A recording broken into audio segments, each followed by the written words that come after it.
মজাদার লাউয়ের খোসার ভর্তা।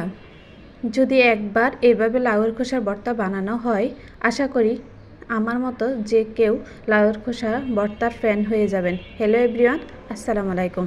মেরিনাস হোম কিচেনে আপনাদেরকে স্বাগতম। নতুন আরেকটা ভিডিও নিয়ে আসলাম আজকে। আশা করি সবার কাছে খুবই ভালো লাগবে।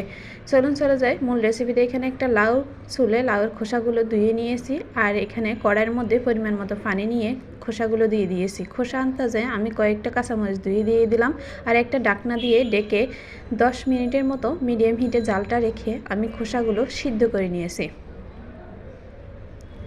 অনেকটা সিদ্ধ হয়ে গেছে, আর অল্প একটু পানি বাকি রয়েছে। পানিটা পুরোপুরি টানিয়ে আমি খোসাগুলো নামিয়ে একটু ঠান্ডা করে শিলপাটাতে বেটে নিচ্ছি।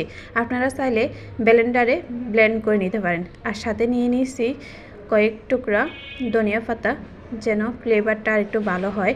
ফ্লেভারটা ভালো আসার জন্য লাউয়ের খোসার সাথে আমি ধনিয়া পাতা বেটে দিয়ে দিলাম। আপনারা চাইলে ভাজি হওয়ার পরও ধনিয়া পাতা কুচি করে দিতে পারেন। আর এখানে লাউয়ের খোসার ভর্তাগুলো ভাজি করার জন্য কড়াইতে পরিমাণ মতো তেল দিয়ে দিলাম, আর সাথে দিয়ে দিলাম পেঁয়াজ আর চিংড়ি মাছ, সাথে দিয়ে দিলাম হলুদের গুঁড়া, মরিচের গুঁড়া আর স্বাদ মতো লবণ দিয়ে ভালো করে নেড়ে ছেড়ে আমি চিংড়ি মাছগুলো ভেজে নিয়েছি। পুরোপুরি যখন চিংড়ি মাছ ভাজা হয়ে গেল, তখন এর উপর দিয়ে দিলাম বাটা লাউয়ের খোসাগুলো। লাউয়ের খোসা দিয়ে ভালো করে এই ভর্তাটা দিয়ে আমি অনবরত নাড়তেছি।